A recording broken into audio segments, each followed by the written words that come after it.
Last এপিসোডে আমরা দেখেছিলাম শাইয়ান থাউজেন্ড ফেসের রূপে এসে চংলিং সেক্টর ঝাউসির ওপর অ্যাটাক করে তার অবস্থা অনেক বেশি খারাপ করে ফেলে।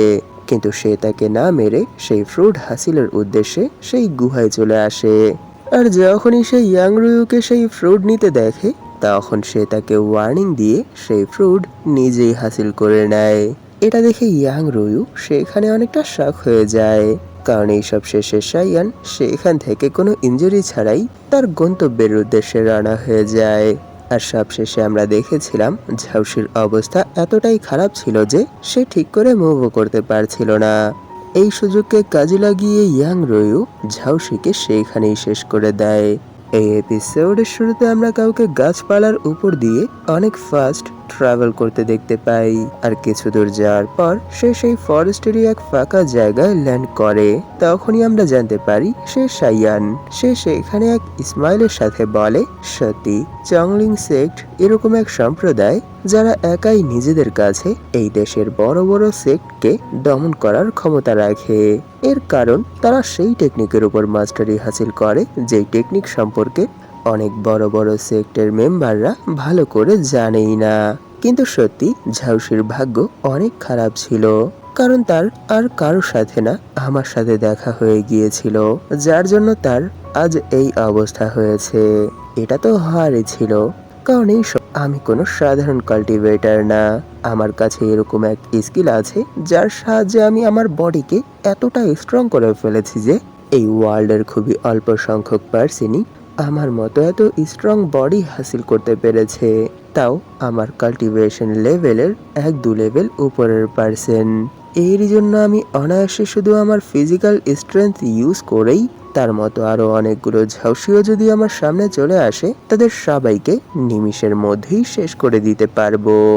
তখনই সে সেই ইয়িং ফ্রুট উঠিয়ে বলে, ও আমি তো এই ফ্রুটের কথা ভুলেই গিয়েছিলাম, কিন্তু মনে হচ্ছে এত সময় এই ফ্রুট হাতে রাখাটা আমার জন্য ভালো হবে না, কারণ এই ফ্রুট এতটা সময় হাতে রাখার কারণে আমার এই হাত অনেকটা অবশ হয়ে এসেছে। আর এর সাথে এই হাতের ইন্টারনাল এনার্জির সাথেও কিছু একটা গন্ডগোল হচ্ছে।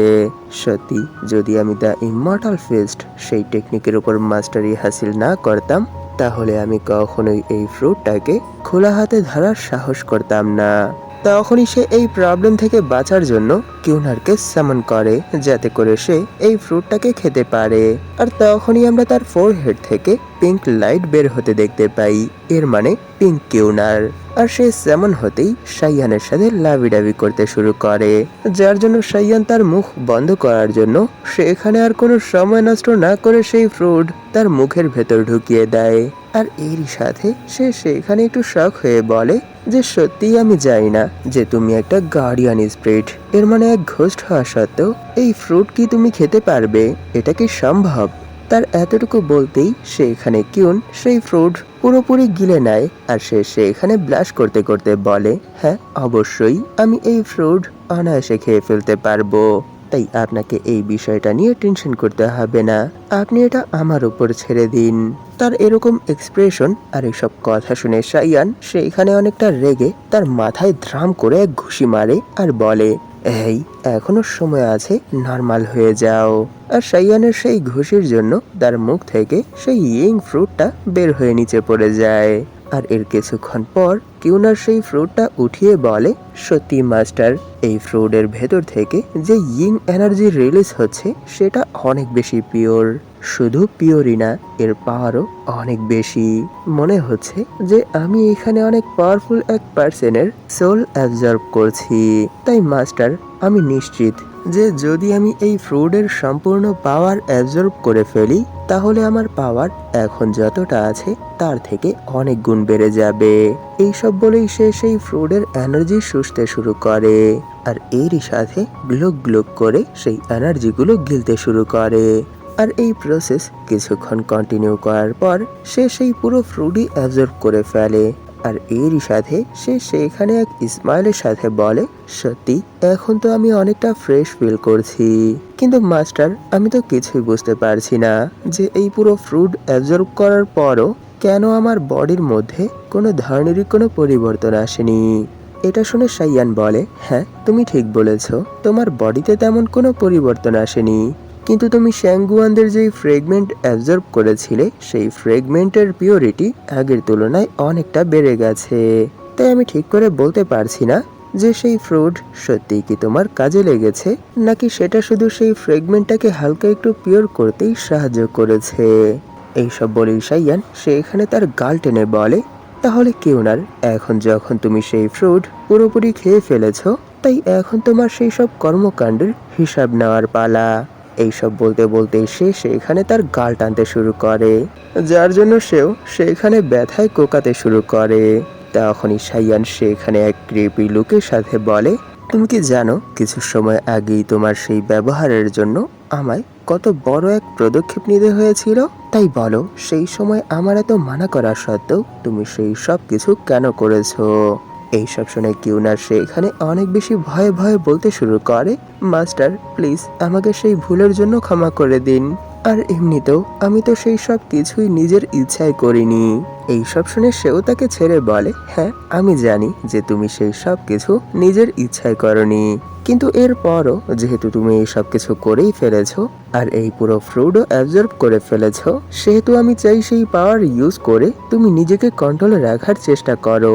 কিন্তু যদি এরকমটা না হয় আর তুমি বারবার আউট অফ কন্ট্রোল হয়ে যাও, তাহলে আমাকে বাধ্য হয়ে তোমাকে কন্ট্রোলে রাখার জন্য তোমার উপর হাত উঠাতে হবে, বুঝতে পেরেছো? এইসব শুনে কিউনারও সেখানে কোনো কথা ছাড়াই এটা মেনে নেয়। তখন সাইয়ান আরো বলে, ঠিক আছে, যেহেতু এই সব কিছু হয়েই গেছে, তাহলে চলো। সে যখন এতটুকু বলে তখনই সেখানে কিউনার তার বার্ড ফর্মে চলে আসে। এটা দেখে সাইয়ানও সেখান থেকে তাকে নিচে পড়ার আগেই ধরে ফেলে। তখন কিউনার বলে যে, মাস্টার না জানে হঠাৎ করে কেন আমার এখানে এত বেশি ঘুম পাচ্ছে। তার এই কথা শুনে সাইয়ান সেখানে একটু পেরেশান হয়ে বলে, সত্যি এখন তো আমার মনে হচ্ছে যে তুমি শুধু খাও আর ঘুমাও, এর থেকে বেশি আর কিছুই করো না। ঠিক আছে, যেহেতু এখন এইসব কিছু হয়েই গেছে, সেহেতু এখন আমার ভেতর চলে আসো, আর আমাকেও এখন আমার সেক্টে ফিরে যেতে হবে। তখনই সিন এর কয়েকদিন পর জিয়াংহু এন্টারটেইনমেন্ট হল ঝাউহু শহরের উপর শিফট হয়, যেখানে আমরা পুরো এক নতুন পরিবেশ দেখতে পাই। তখনই সাইয়ান সেখানের দৃশ্য দেখে বলে, সত্যি যখন আমি থার্ড গ্র্যান্ড এল্ডারের কাছে গিয়েছিলাম, তখন সেখানের যেই প্লেসের সৌন্দর্য প্রতিযোগিতা হয়েছিল, সেই পুরো সেম পরিবেশ এখানেও। তাই বলা যায় যে এটা জিয়াংহুর সব থেকে ফেমাস এন্টারটেইনমেন্ট প্লেস হওয়ার যোগ্য। তখনই সেইখানের মেয়েরা সাইয়ানকে দেখে একে অপরের সাথে অনেকটা শখ হয়ে বলা বলি করতে শুরু করে যে, দেখো সেই লোকটা আবার কে, তাকে তো আগে কখনোই আমরা আমাদের এই সিটির মধ্যে দেখিনি, এর মানে নিশ্চয়ই সে অন্য কোনো প্লেস থেকেই এখানে এসেছে। সত্যি এটা মানতে হবে যে সে অনেক বেশি হ্যান্ডসাম। সত্যি এখন তো আমি অনেক বেশি কিউরিয়াস হয়ে আছি এটা জানার জন্য যে সে আসলে কে আর কোথা থেকে এসেছে। আর এভাবেই সাইয়ান সেখানের যতটা পথ হেঁটে যায়, ততটা পথেই যেই তাকে দেখে সেই তার সম্পর্কে বলা বলি করতে শুরু করে যে, দেখেছো যে সে কতটা সুইট, সত্যি যদি তার সাথে আমি কিছুটা সময় কথা বলতে পারতাম। আর সেখানেই এক মেয়ে আরেক মেয়েকে বলে, ওনার স্বপ্ন দেখা ছেড়ে দে, কারণ আমার মনে হয় না যে সারা জীবন তপস্যা করার পরও তুই ওনার যোগ্য হতে পারবি। তখনই সাইয়ানের মনে পড়ে যে লাস্ট টাইম যখন লিডারের সাথে তার কথা হয়েছিল, তখন তিনি বলেছিল যে এই প্লেসে মৌকিন সেক্টর এক মেম্বার আছে যে এখানে ছোট্ট এক সংস্থা অর্গানাইজ করে, আর সেই গোয়েন্দা সংস্থার নাম স্টারলাইট। আর এই সময় সে তার বিজনেস এখানে এতটাই প্রফুল্ল করে ফেলেছে যে সে শুধু ইনফরমেশনই কালেক্ট করে না, সে এখানে তার স্টারলাইট হোটেল খুলে বসেছে। আর সেই হোটেলের মধ্যে যত ধরনের ইনফরমেশন, নাচ, গান, ড্রিঙ্ক, গল্প এটসেট্রা এটসেট্রা সব কিছুই পরিচালনা করে। তাই আশা করি এখন এখানে সেই হোটেলে প্রবেশের পর আমি সেই অর্গানাইজেশন থেকে আমাদের সেক্ট সহ এখানে আশেপাশে এই 6 থেকে 8 মাসের মধ্যে কি কি হয়েছে সেই সব কিছুরই ইনফরমেশন পাবো, কারণ আমি তো এই পুরোটার সময় ভিন্ন এক ওয়ার্ল্ডে ছিলাম। কিন্তু আমি ওনার সম্পর্কে আরো একটা কথা শুনেছি যে তার গোয়েন্দা বাহিনীরা এই পুরো দেশের মধ্যেই ঘুরে ঘুরে ছোট বড় সকল ইনসিডেন্টের ইনফরমেশন সংগ্রহ করে। আর যেই ইনফরমেশনটা তার কাছে একটু ইন্টারেস্টিং মনে হয় সে সেই ইনফরমেশনটাকেই গল্প আকারে আর একটু বাড়িয়ে চাড়িয়ে কিছু মশলা মিক্স করে এখানের লোকদেরকে শোনায়। তাহলে চলো আজ দেখা যাক যে সে আজ এখানে কার এবং কেমন ঘটনা শোনাবে। আর যখনই সাইয়ান স্টারলাইট হোটেলের ভেতর প্রবেশ করে তখন সে শুনতে পায় যে সে এখানে আজ এক ইন্টারেস্টিং কাহিনী পরিচালনা হবে। আর সেই কাহিনীটা মূলত 5 বিউটি আর 5 জেন্টলম্যানদের উপর বেস করে হবে। এইসব শুনে সাইয়ানও সে এখানে কিউরিয়াস হয়ে যায় যে যেহেতু এখানে সেই 10 ইয়াংস্টারদের সম্পর্কে এখানে স্টোরি শোনাবে সেহেতু আমার মনে হয় সেই স্টোরিটা আমারও জানা দরকার। হয়তো সেখান থেকেও আমি এমন কিছু জানতে পারবো যেটা আমি এই লম্বা সময় এই ওয়ার্ল্ডে না থাকার কারণে মিস করেছি।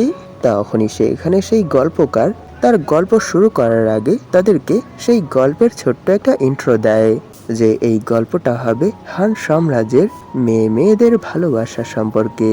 যদি আপনারা এই স্টোরিটা না শোনেন তাহলে অনেক বড় কিছু মিস করে ফেলবেন, কারণ এই গল্পের মধ্যেই সেই সব সত্য ঘটনা তুলে ধরা হবে যা আপনাদের জানা দরকার, বোঝা দরকার এবং কিছু কিছু ক্ষেত্রে এক্সপিরিয়েন্সও করা দরকার। তাই আমার মতে যেই এই গল্পটা শুনবে সেই এই প্রেম কাহিনী সম্পর্কে সবকিছুই ডিটেলসে জানতে পারবে। হয়তো ফিউচারে সেও সেই ক্যারেক্টারদের লাইফ এক্সপিরিয়েন্সও করতে পারবে। কে জানে কার ভাগ্য কখন কোন মোড়ে চলে যায়। এইসব শুনে সেখানের অডিয়েন্সরা বলতে শুরু করে, তুমি ফাংশিং সম্প্রদায়ের সেই সব ফালতু কাহিনী আর কতদিন শোনাবে? কারণ সেই সব কিছু শুনতে শুনতে সত্যিই আমরা অনেক বেশি পেকে গেছি। তাই এখন আমরা তোমার কাছ থেকে নতুন কিছু আশা করছি, যেমন সেই ফেমাস রাইটার ব্লু জোকারের লেখা কিংমেই নামের সেই অশ্লীল ওমেনের অশ্লীলতা সম্পর্কে বলো। এটা নিশ্চয়ই তোমার সেই মেয়েদের ভালোবাসার থেকেও অনেক বেশি ইন্টারেস্টিং হবে, বুঝতে পেরেছো? এইসব শুনে সেই ওল্ড ম্যানও সেখানে এক স্মাইলের সাথে বলে, ও এর মানে তোমরা সেই অশ্লীল ওমেন সম্পর্কে জানতে চাও? ঠিক আছে, যদি এরকমটাই হয় তাহলে তোমরা সবাই এখন আমার উপর মনোযোগ দাও, কারণ আজকের এই স্টোরিটা সত্যি অনেক বেশি অ্যামেজিং হবে। এটা বলেই সে সেখানে তার স্টোরি স্টার্ট করে দেয়। আর সেই স্টোরিটা কিছুদিন আগেই ঘটেছিল, তাও সেই লুহান মাউন্টেনে। সেখানে এরকম এক ফ্রুট আবির্ভূত হয়েছিল যেই ফ্রুটকে ইনার ট্রেলামের পার্সনরা ম্যাজিক্যাল ফ্রুট বলে দাবি করে, কারণ ইনার ট্রেলামের যেই পার্সনই সেই ফ্রুট গ্রহণ করে তৎক্ষণাৎ সেই পার্সনের এক লেভেল আপ হয়ে যায়, আর তাও কোনো প্রবলেম ছাড়াই আর কোনো এনার্জি লস ছাড়াই। তাই সেই ফ্রুট হাসিলের জন্য সেখানে এক ইভিল বুদ্ধিস্ট সেক্টের মেম্বার মিস্টার তুষান ছিল, আর সে সেখানে এক লম্বা সময় সেই ফ্রুট পাকার অপেক্ষা করছিল। তখনই সে জানতে পারে যে সেই ফ্রুটের লোকেশন শুধু তার কাছেই নেই, আরো কিছু পার্সনের কাছে আছে। আর সেই পার্সনদের মধ্যেই একজন হলো চংলিং সেক্টর ঝাউসি। আর সে কোনো সাধারণ পার্সন ছিল না, সেও ইনার ট্রেলামেরই অনেক পাওয়ারফুল এক মার্শাল আর্টিস্ট ছিল, যার জন্য যখন সেই ফ্রুটের জন্য তাদের মধ্যে লড়াই হয় তখন ঝাউসি সেই নবমং তুশেং এর উপর ভারী পড়ে। আর এটা সেই সময় পুরোপুরি একতরফা হয়ে যায় যখন চংলিং সেক্টর সেই জেড বিউটি মিস ইয়াং রুইও সেই ফ্রুট হাসিলের উদ্দেশ্যে সেখানে লড়াইয়ে নেমে পড়ে।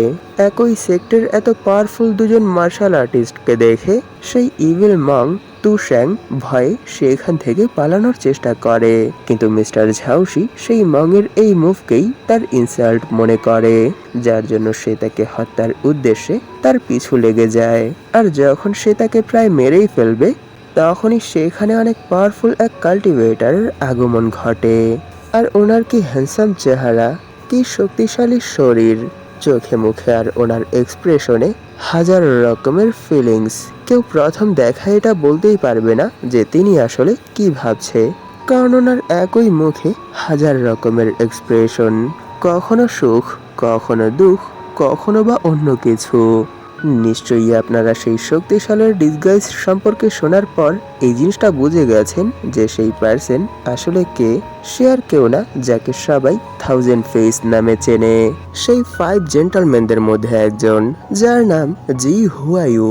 তিনি ওনার সমস্ত ইন্টারনাল এনার্জি একত্রিত করে ফুল স্পিডে বজ্রের গতিতে সেই গুহার উদ্দেশ্যে, এর মানে সেই ট্রেজার আইটেমের দিকে ছুটতে লাগলো। আর নিমিষের মধ্যেই তিনি সেই ট্রেজার নিয়ে এমনভাবে সেখান থেকে চলে গেল যে কেউ এই জিনিসটা বুঝতেই পারল না যে আসলে সেখানে কি হয়েছে।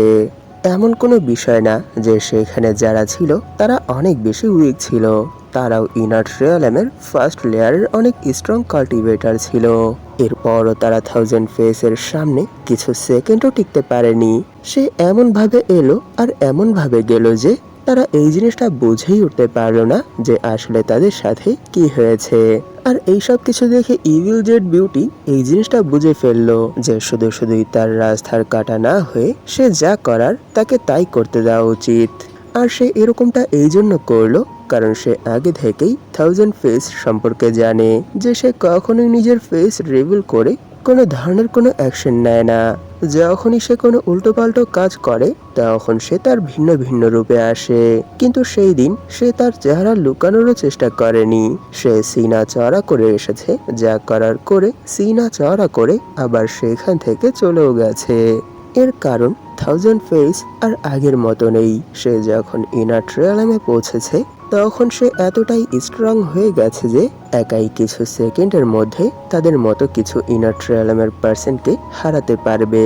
কিন্তু অপর পাশে চংলিং সেক্টর ঝাউসি এই জিনিসটা বুঝতে পারলো না যে এই সময় থাউজেন্ড ফেস কতটা স্ট্রং আর কতটা ডেঞ্জারাস হয়ে গেছে। সে নিজের সেক্টর আর নিজের অহংকার ধরে রাখার জন্য সেই ট্রেজার আইটেম হাসিলের উদ্দেশ্যে থাউজেন্ড ফেসের সামনে বাধা হয়ে দাঁড়ালো। আর এটাই ছিল তার জীবনের সব থেকে বড় ভুল, কারণ থাউজেন্ড ফেস এরকম কিছু দেখে সে সেখানে আর কোনো সময় নষ্ট না করে বজ্রের গতিতে তার উপর শুধু তার সিঙ্গেল অ্যাটাকেই তাকে সেখানেই শেষ করে দিল। আর সেই এক অ্যাটাকেই চংলিং সেক্টর ঝাউসির মৃত্যু হয়ে গেল। আর এই সব কিছুর পর থাউজেন্ড ফেস আবার তার সিনা চড়া করে সেখান থেকে তার গন্তব্যের উদ্দেশ্যে রওনা হয়ে গেল। আর এই ঘটনাটা আমি এখানে আপনাদেরকে এত ক্লিয়ারলি শোনাতে এই জন্য পারছি কারণ এই পুরো ঘটনাটাই আমাদের সেক্টরি এক জাসুস সেখান থেকে কিছু মাইল দূর থেকে বসে অবজার্ভ করেছে। এর কারণ এটা অনেক রেয়ার ইনসিডেন্ট যেখানে 5 জেন্টলম্যান আর 5 বিউটির মধ্যে এক ছেলে আর এক মেয়ে এত সুনসান এক আইল্যান্ডে একসাথে এসেছে। কিন্তু সে যেই উদ্দেশ্যে অবজারভেশনের জন্য গিয়েছিল সেই উদ্দেশ্যটা তো পূরণ হলো না, সেখানে হলো কিছু অন্য কিছু। আর সেটাও কোনো নর্মাল ইনসিডেন্ট না, সেটা ছিল এক ধামাকাধার ইনসিডেন্ট। নিশ্চয়ই আপনারা এখন বুঝতে পেরেছেন যে আমি এরকমটা কেন বলছি। তখনই সে এই স্কাই স্টার হোটেলের প্রমোশন করে বলে এটা চিরন্তন সত্য যে যখনই কোনো দুর্বল জীব তার থেকে বেশি স্ট্রং জীবের মুখ থেকে খাদ্য চুরি করার চেষ্টা করে তখন তার নসিবে শুধু একটাই ফলাফল আসে, সেটা হলো মৃত্যু।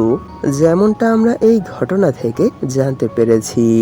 এইসব শুনে সেখানের অডিয়েন্সরা বলতে শুরু করে যে আরো শোনাও, আমরা আরো এরকম কিছু ইন্টারেস্টিং স্টোরি শুনতে চাই। আর সেখানে কিছু পার্সন বলা বলি করতে শুরু করে যে হাই সে এখানে নিশ্চয়ই মিথ্যা কথা বলছে, কারণ কি করে এত সহজেই এক ইনার ট্রায়ালামের পার্সন অন্য এক ইনার ট্রায়ালামের পার্সনের এক সিম্পল অ্যাটাকেই মরে যেতে পারে। নিশ্চয়ই সে এখানে মন গড়া গল্প শোনাচ্ছে, কারণ এরকমটা তো কখনোই সম্ভব না।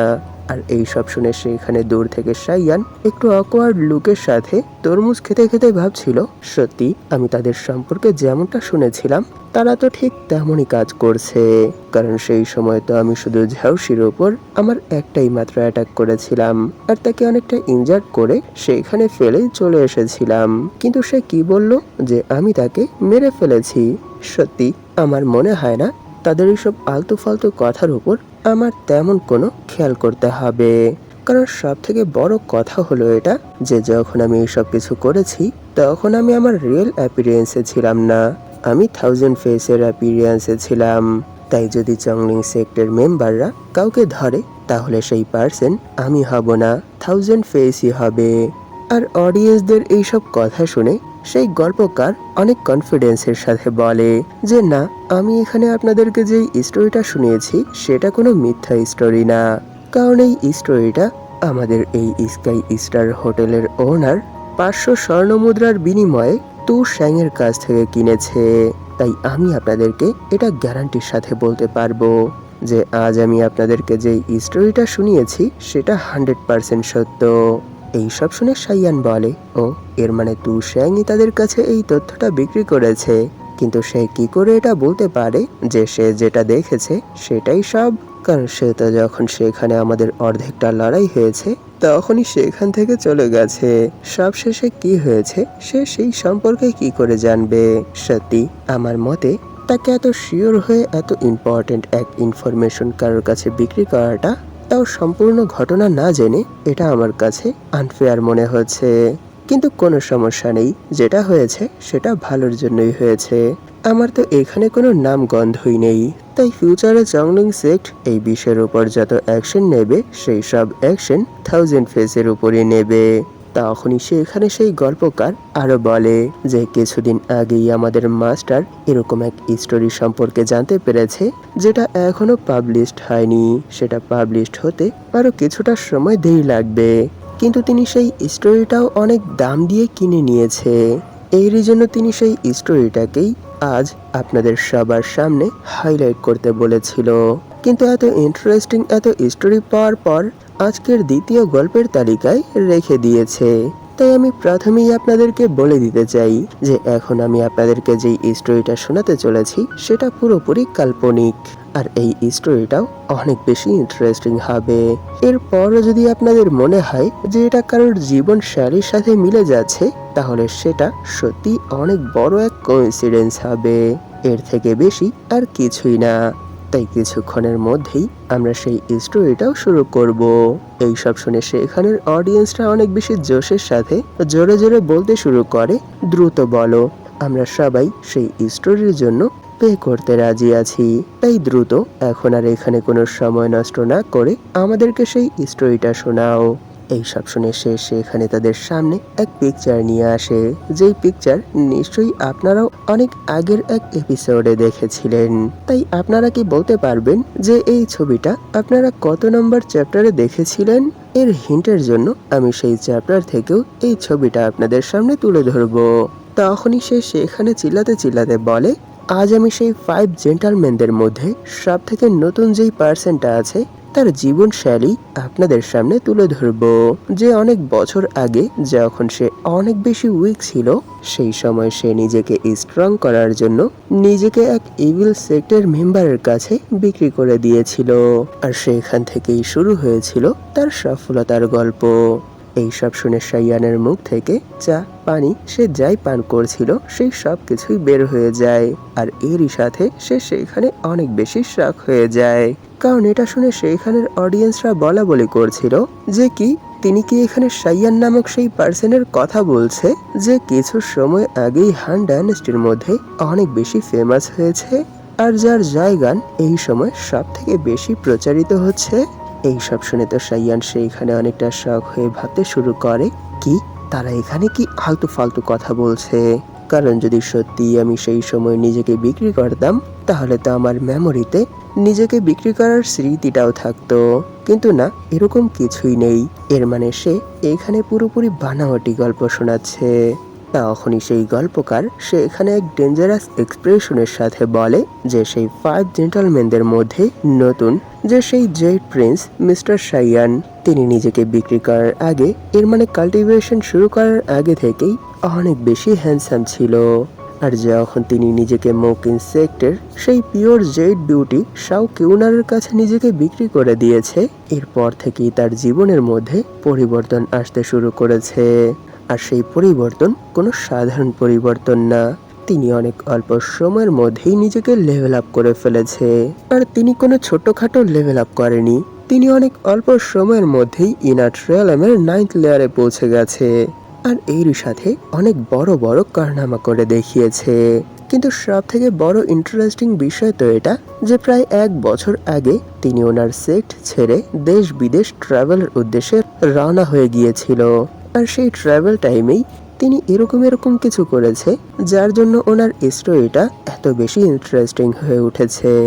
আমরা জানতে পেরেছি যে তিনি যেই সময়টা বাইরে ঘোরাঘুরি করেছে তখন তিনি শুধুই এদিক ওদিক ঘুরে বেড়ায়নি, তিনি অনেকগুলো নারীর সাথে সম্বন্ধ বানিয়েছে, আর তাদের মধ্যে বেশিরভাগই হলো বয়স্ক নারী। কিন্তু তিনি শুধু বয়স্ক নারীদেরকেই চুজ করেনি। এর মানে আপনারা এটা ভেবে নেবেন না যে তিনি শুধু বয়স্ক নারীদেরকেই ভালোবেসেছে। তিনি যেই বয়স্ক নারীদেরকে ভালোবেসেছে তারা সবাই অনেক বেশি স্ট্রং ছিল, কমসে কম ইনার ট্রায়ালামের ফার্স্ট অথবা সেকেন্ড লেয়ারের নারী। তারা সবাই অনেক বড় বড় কারনামা করে দেখিয়েছে, কারণ তারা সবাই অনেক বেশি স্ট্রং ছিল। তাদের মধ্যেই এমন এক নারী ছিল যিনি একাই 10 বছর ওনাদের পুরো সেক্টের মধ্যে টপ র্যাঙ্ক হাসিল করে এসেছিল। আর আরেকজন অনেক বেশি ফেমাস ছিল, কারণ তিনি ওনাদের সিটির মধ্যে যেই বড় মাউন্টেন ছিল সেই মাউন্টেনের মধ্যেই অনেক লম্বা সময় ধরে ডাকাতদের আক্রমণ হচ্ছিল। তিনি একাই সেই সবগুলো ডাকাতকে ধারাশায়ী করে ফেলেছে, আর এরই সাথে সেই সিটিকে সেই ডাকাতদের হাত থেকে মুক্ত করেছে। আর এই সময় যার সাথে ওনার চক্কর চলছে সেই ওমেনও অনেক বেশি অ্যামেজিং। তিনি এই সময় একটা সেক্ট লিডার, আর এরই সাথে ওনার কাছে এমন এক টেকনিক আছে যার সাহায্যে তিনি ওনার ইন্টারনাল এনার্জি ইউজ করে ছোট্ট একটা আর্মি ক্রিয়েট করতে পারে। তাই নিশ্চয়ই আপনারা বুঝতে পেরেছেন যে যখন মিস্টার সাইয়ান ওনার সেক্ট ছেড়ে দেশ বিদেশ ট্রাভেলের জন্য বের হয়েছে, তখন তিনি শুধু ট্রাভেলই করেনি, এরকম স্ট্রং ওমেনদেরকে নিজের প্রেমের জালে ফাঁসিয়েছে। আর এরই সাথে তিনি ওনার ট্রাভেলের অনেকটা সময় সেই ওমেনদের সাথে কাটিয়েছে। এইসব শুনে সেখানের অডিয়েন্সরা বলা বলি করতে শুরু করে, কি সত্যি কি সেই ওমেনরা এতটাই স্ট্রং যতটা আপনি এখানে তাদের সম্পর্কে বলছেন? আর সেখানেই আরেক দল বলে, সত্যি এটা মানতে হবে যে মিস্টার সাইয়ান অনেক বড় এক হাফসি পারসন, কারণ তিনি ওনার ঘরে এত বিউটিফুল এক ওয়াইফকে ছেড়ে কি করে সেই বয়স্ক মহিলাদের প্রেমে পড়তে পারে, আর এত লম্বা একটা সময় কি করে বাহিরে কাটাতে পারে। সত্যি এখন তো এটা মানতেই হবে যে এই পৃথিবীতে এরকমও কিছু শৌখিন মানুষ আছে যারা এত অদ্ভুত অদ্ভুত কারনামা করে দেখাতে পারে। তারা যখন এইসব কিছু বলছিল তখন সেখানে সাইয়ান অনবরত তাদের পক্ষ থেকে তাদের সেই শকিং রিয়েকশনের জন্য 0.01 করে অরিজিন পয়েন্ট পেতে শুরু করে। এইসব দেখে সে সেখানে মাথা নিচু করে ভাবতে শুরু করে, সত্যি এই স্টোরিটা তো অনেক চেনা পরিচিত মনে হচ্ছে। নিশ্চয়ই এই স্টোরিটা কিউনি তাদেরকে দিয়েছে যাতে করে সে আমাকে বদনাম করতে পারে। কিন্তু এখন তো আমি তাকে কিছুই বলতে পারবো না, কারণ লাস্ট টাইম আমিও তার সম্পর্কে একটা অশ্লীল বই লিখেছিলাম। এরই জন্য নিশ্চয়ই সে আমার সম্পর্কে এত আলতু ফালতু কথা ছড়িয়ে দিয়েছে। ঠিক আছে, যেহেতু এই সব কিছু হয়েই গেছে, সেহেতু আমার মনে হয় এই সময় আমরা দুজনই একে অপরের নামে বদনাম করে সমান সমান সিচুয়েশনে আছি। তখনই সেখানে সেই গল্পকার অনেক বেশি কনফিডেন্সের সাথে হাসতে হাসতে বলে, এই স্টোরিটা সত্য, কারণ আমাদের বস শুরু থেকে শেষ পর্যন্ত সবকিছুই যাচাই বাছাই করেছে, আর তিনি আমাদেরকে এর সিওরিটি দিয়েছে। এর মানে আজ আমি এখানে মিস্টার সাইয়ান সম্পর্কে যা কিছু বলছি সেই সব কিছুই সত্য। এইসব শুনে সাইয়ানও সেখানে অনেকটা শখ হয়ে বলে, সেই সব কি আলতু ফালতু কথা বলছে।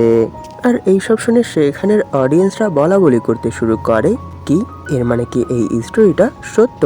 আমি তো এতদিন ভাবতাম যে এটা শুধু এক আফওয়া হবে, কিন্তু না, আজ এখানে এই গল্পকারের মুখ থেকে শোনার পর আমার মনে হচ্ছে যে না, হয়তো এটা সত্য হবে।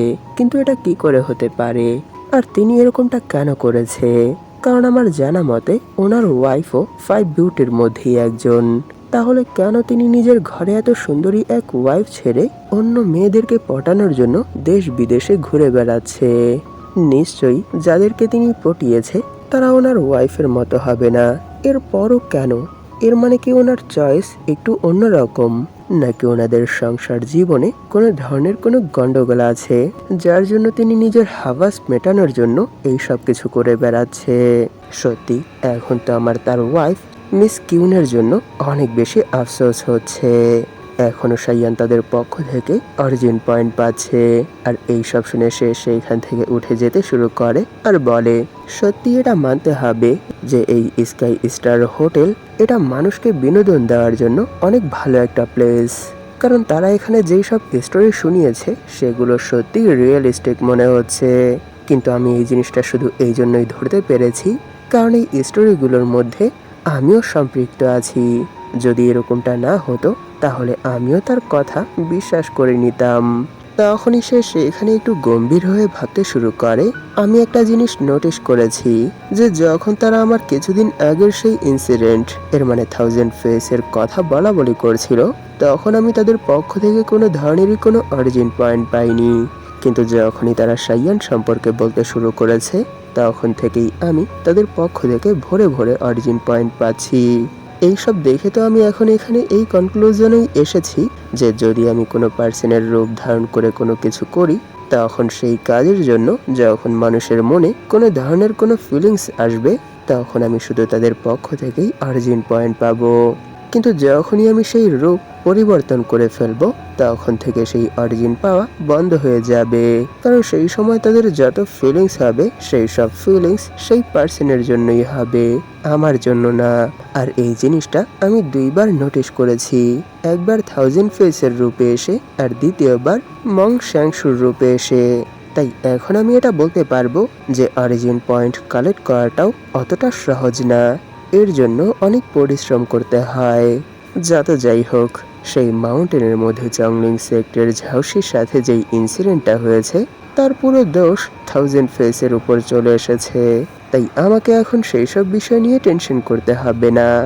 এইসব বলতে বলতেই সে সেখানে দুজন পার্সনকে দেখে একটু শক হয়ে যায়, কারণ তারা এই সময় তার দিকেই তাকিয়ে আছে। আর এর কিছুক্ষণের মধ্যেই তারা সাইয়ানের কাছে চলে আসে আর তাকে এক সিরিয়াস এক্সপ্রেশনের সাথে দেখতে শুরু করে। তাদেরকে এভাবে নিজের দিকে তাকিয়ে থাকতে দেখে সাইয়ান ভাবতে শুরু করে, কি তাদের প্রবলেমটা কোথায়, তারা এভাবে আমার দিকে তাকিয়ে আছে কেন? 1 মিনিট, তাদেরকে দেখে তো আমার পুরনো কিছু মনে পড়ে গেছে। না না, এটা হতে পারে না। এর মানে কি তিনি আমাকে বছর শেষ হতে না হতেই এত দ্রুতই খুঁজে বের করে ফেলেছে? সত্যি, এখন তো আমার মনে হচ্ছে যে আমি অনেক বড় এক দুর্ভাগা। তখনই তারা দুজন একসঙ্গে বলে, হেই, হু আর ইউ? তুমি ইনার ট্রায়ালামে পৌঁছানোর পরও কেন সেক্টে ফিরে আসনি? কেন এভাবে অকারণে এদিক ওদিক ঘুরে বেরিয়েছো? সত্যি, আমি কখনোই এটা ভাবিনি যে আমি কিছু গুজবের মাধ্যমেই তোমাকে খুঁজে বের করতে পারবো। এখন এখানে আপনাদের কাছে আমার একটা কোশ্চেন আছে, যে আপনারা কি বলতে পারবেন যে এই লাস্ট মোমেন্টে যেই পার্সন সাইয়ানের সাথে সেই 2 পার্সনের সাহায্যে কথা বলেছে, সে আসলে কে? তার পরিচয় কি?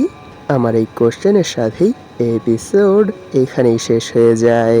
ভিডিওটা শেষ করার আগে আপনাদের কাছে আমার একটা রিকোয়েস্ট আছে। আপনাদের মধ্যে যারা এখন পর্যন্ত এই চ্যানেলটাকে সাবস্ক্রাইব করেননি, তারা প্লিজ সাবস্ক্রাইব করে দিন। আর এরই সাথে এই ভিডিওটাতে একটা লাইক করে দিন, যাতে করে ইউটিউব এই ভিডিওটাকে নতুন নতুন মানুষের কাছে পৌঁছে দিতে পারে। ধন্যবাদ আপনাদের এই পর্যন্ত দেখার জন্য। তাহলে দেখা হবে এর পরের এপিসোডে।